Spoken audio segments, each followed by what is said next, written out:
السلام علیکم friends, welcome to my channel novel کہانی۔ کیسے ہیں آپ لوگ؟ امید ہے آپ لوگ خیریت سے ہوں گے۔ آج ہم شروع کریں گے جانے ادا پر دل ہارے کی 5ویں قسط، تو چلیں جلدی سے شروع کرتے ہیں۔ شروع کرنے سے پہلے میرے چینل کو لائک اور سبسکرائب ضرور کر دیجیے گا۔ گھر وہ واپس تقریباً صبح فجر کے ٹائم پہنچے تھے اور اس وقت سبھی سو رہے تھے، اس لیے وہ دونوں بھی سونے کے لیے ملے گئے کمروں میں چل دیے تاکہ وہ بھی آرام کر سکے، کیونکہ وہ دونوں ہی بہت تھک چکے تھے۔ کمروں میں جانے سے پہلے ذوحان اسے کسی کو کچھ نہ بتانے کا یاد کروانا نہیں بھولا تھا۔ زرمینہ تو کمرے میں جا کر سو گئی تھی، جبکہ وہ کپڑے چینج کرتا کمروں میں بیڈ کے ساتھ پڑی چارپائی پر لیٹ کر آج کے ہوئے واقعے کا سوچنے لگا۔ چارپائی پر پہلے ارمان سوتا تھا، مگر رات وہ اس کی غیر موجودگی میں بیڈ پر سو گیا تھا، اس لیے ذوحان کو چارپائی پر لیٹنا پڑا تھا۔ حیدر، سفیان اور ارمان تینوں نیند کی گہری وادیوں میں گم تھے اور وہ اپنی سوچ کی گہری وادیوں میں۔ وہ زرمینہ کے سامنے تو کہہ رہا تھا کہ بہت پریشان ہے، مگر در حقیقت وہ خوش تھا۔ زرمینہ، کبھی نہیں سوچا تھا کہ یہ سب ہوگا میرے ساتھ۔ پرسوں تمہارے لیے دل دھڑکا، کل محبت کا احساس ہوا اور آج نکاح ہوا۔ زرمینہ، میری خوشی کیسے بیان کروں میں؟ تمہارے لیے شاید یہ حادثہ ہو، مگر میرے لیے یہ معجزہ ہے۔ میری محبت بنا کسی پریشانی کے، بنا کسی دکھ اور رکاوٹ کے میری محرم بن گئی۔ یہ بات معجزہ نہیں تو اور کیا ہے؟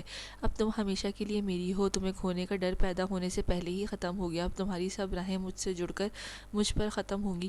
کیا کہتی ہو تم مجھے؟ چوہان اور مہان۔ ہاں، بالکل صحیح نام چنے ہیں تم نے میرے لیے، کیونکہ اب میں دل کے مریض کی طرح ہمیشہ تمہارے ساتھ رہوں گا اور تم پر اپنی محبتیں اور شدتیں لوٹاتا رہوں گا۔ تمہارا پور اپنی محبت کی بارش میں بھگو دوں گا، کیونکہ تم میری پہلی اور آخری محبت ہو۔ وہ اپنے تصور میں زرمینہ سے مخاطب تھا، جو اس کی محبت، اس کی بے چینیوں سے بے خبر اپنی نیند کے مزے لے رہی تھی۔ ماضی: ارسلان بیگ ایک مشہور بزنس مین تھے۔ ان کی اہلیہ کی وفات کے بعد سے ان کی کل کائنات ذیشان تھا۔ ذیشان کی خاطر انہوں نے دوسری شادی نہیں کی تھی۔ ارشد ملک، حوریہ کے بابا، ان کے خاص آدمی تھے۔ جس طرح ارسلان بیگ کی ذیشان میں جان تھی، بالکل اسی طرح ارشد ملک کی جان ان کی 16 سالہ بیٹی حوریہ میں تھی۔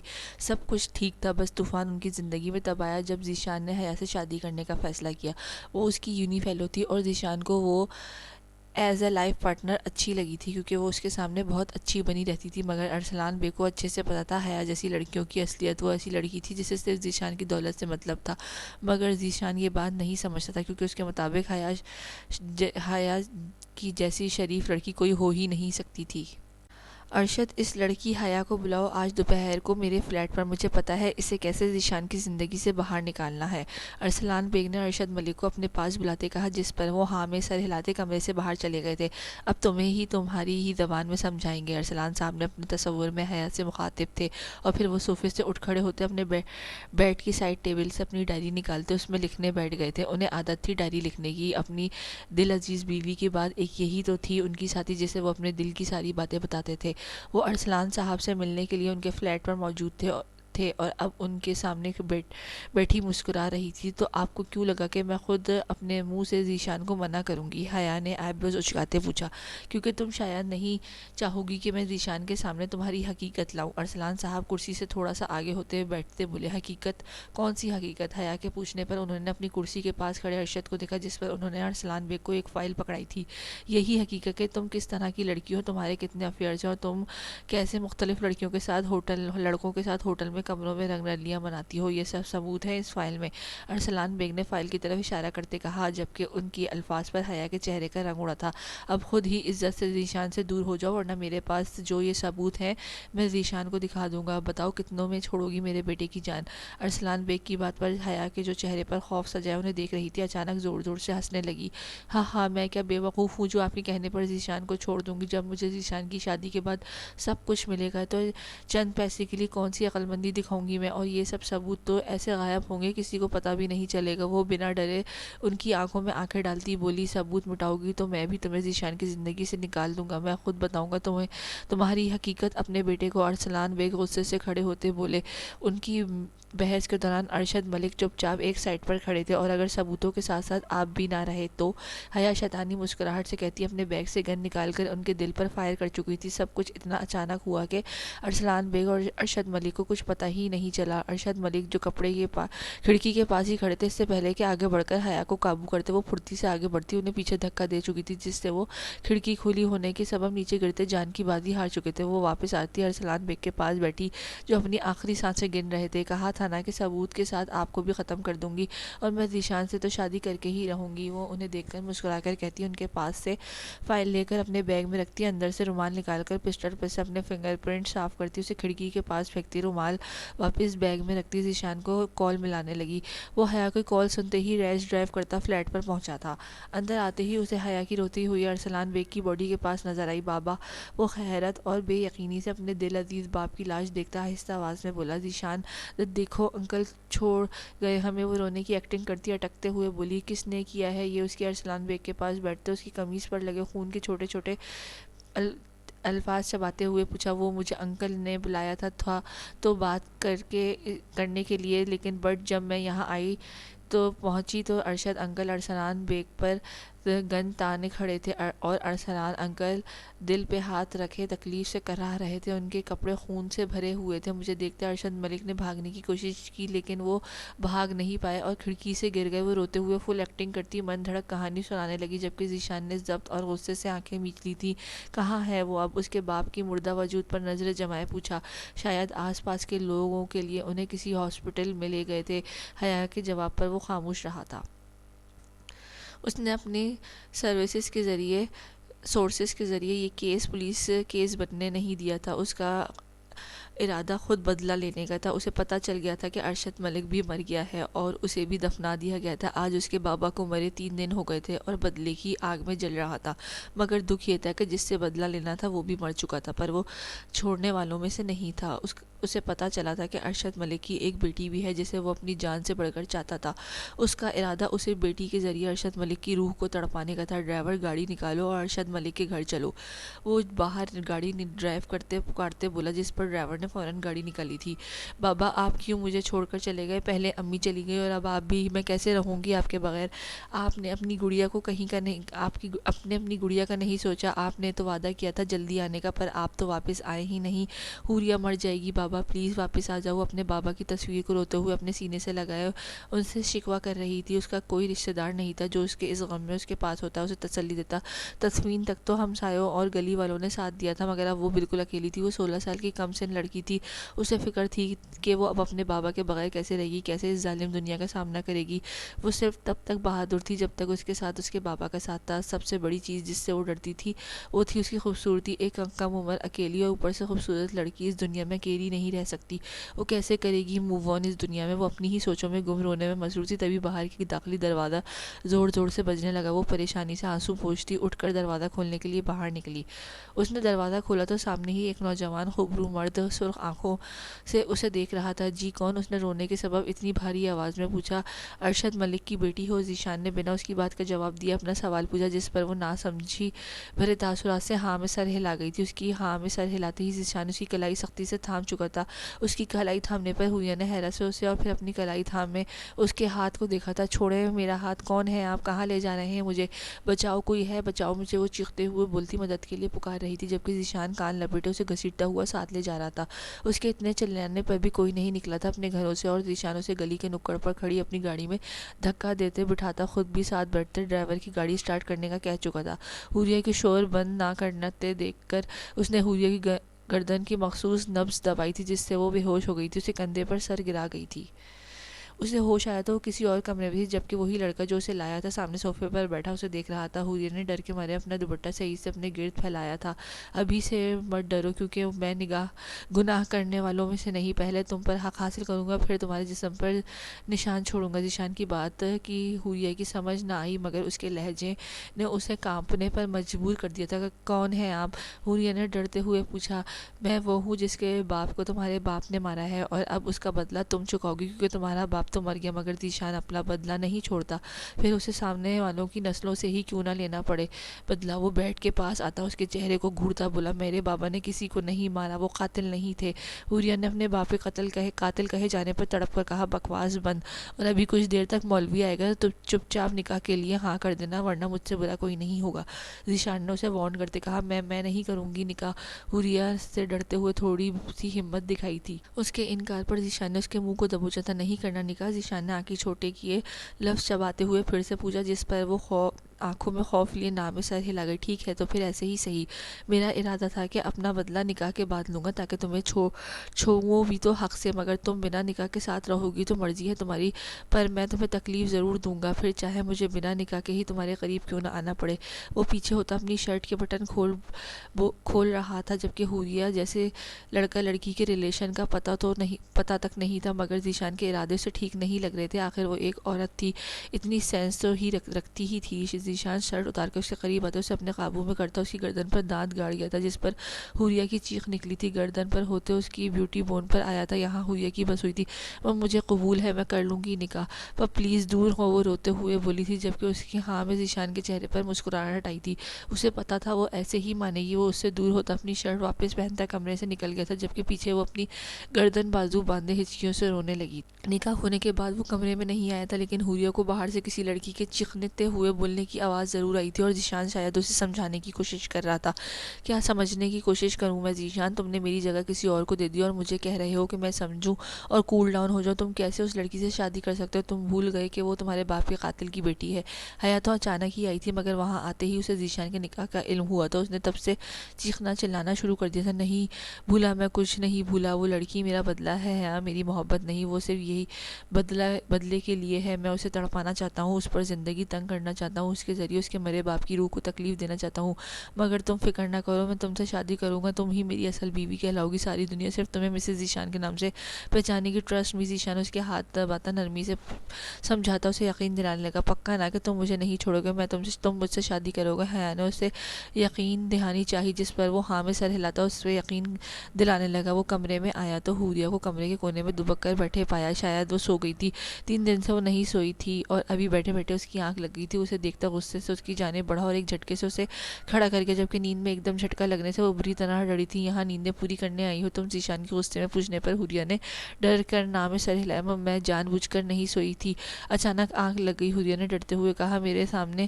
زیادہ بولنے کی کوشش نہیں کرنا ورنہ بہت برا حال کروں گا۔ ذیشان اس کو وارن کرتا بولا، میں نہیں بولتی، آپ مجھے گھر واپس بھیج دیں، وہ اب تو میرا نکاح بھی کر لیا ہے آپ سے۔ اس کے کہنے پر حوریہ ذیشان کے خوف کی وجہ سے اٹکتے ہوئے بولی، کیا کہا، گھر جانا ہے تمہیں؟ ذیشان نے آئی برو چاٹ کے پوچھا، جبکہ جی، حوریہ نے فوراً ہاں میں سر ہلاتے جواب دیا، تمہیں کیا لگتا ہے کہ میں نے تم سے نکاح تمہیں واپس گھر بھیجنے کے لیے کیا ہے؟ ذیشان نے پھر سے سوال کیا، جس نے حوریہ کے اسے ناسمجھی سے دیکھا، کہ تو کس لیے کیا ہے؟ حوریہ نے معصومیت بھرے لہجے میں پوچھا، تم سے بدلہ لینے کے لیے، تمہیں تڑپانے کے لیے، تمہارے وجود کو عبرت کا نشان بنانے کے لیے۔ ذیشان کی شفاف لہجے نے حوریہ کو کانپنے پر مجبور کر دیا تھا، اس سے پہلے کہ وہ کچھ بولتی ذیشان اسے جھٹکے سے اپنے قریب کرتا اس کے ہونٹوں کو قید کر چکا تھا، اس کے عمل میں بے تحاشا شدت تھی، یہاں تک کہ وہ اپنے منہ سے حوریہ کے ہونٹ کا خون کا ذائقہ محسوس کر سکتا تھا، مگر وہ پیچھے نہیں ہوا تھا۔ حوریہ کو پہلے تو حیرت ہوئی اس کے اس اچانک عمل پر، مگر پھر اس کی سختی پر تڑپ اٹھی تھی، وہ روتے ہوئے اس سے دور کرنے کی کوشش کرنے لگی، مگر ذیشان نے دور ہونے کے بجائے اس کے بالوں کو اپنے ہاتھوں کی گرفت میں قید کرتے پیچھے کی جانب جھٹکا دیا تھا، اور درد کے مارے حوریہ کی آنکھوں سے اور زیادہ رفتار سے آنسو بہنے لگے تھے۔ آخر کافی دیر بعد جب اس کے ہونٹوں کو بخشتا پیچھے ہوا تو حوریہ لمبے لمبے سانس لیتی اپنی سانسیں بحال کرنے لگی، تم نے ابھی سے رونے لگی، مگر ابھی آنسو سنبھال کر رکھو، کیونکہ آگے بھی انہیں بہانا ہے تم نے، بلکہ ساری زندگی بہانا ہے تم نے۔ ذیشان نے اسے کہتے اپنے ہاتھ اس کے دوپٹے کی طرف بڑھایا تھا، جس پر حوریہ نے روتے ہوئے نام سر ہلاتے اپنے دوپٹے پہ پکڑ مضبوط کی، مگر ذیشان ایک ہی جھٹکے میں اس کا دوپٹہ نوچتا اس کے وجود سے دور کر چکا تھا۔ اس کے یوں دوپٹہ کھینچ کر دور پھینکنے پر حوریہ نے ڈر سے زور سے آنکھیں بند کی تھی، پلیز، اس نے جیسے منت کی تھی، مگر ذیشان پر اس وقت صرف بدلہ سوار تھا، اور اس بدلے کے چکر میں وہ بالکل بے حس بنا ہوا تھا۔ اگلے ہی لمحے وہ اس کے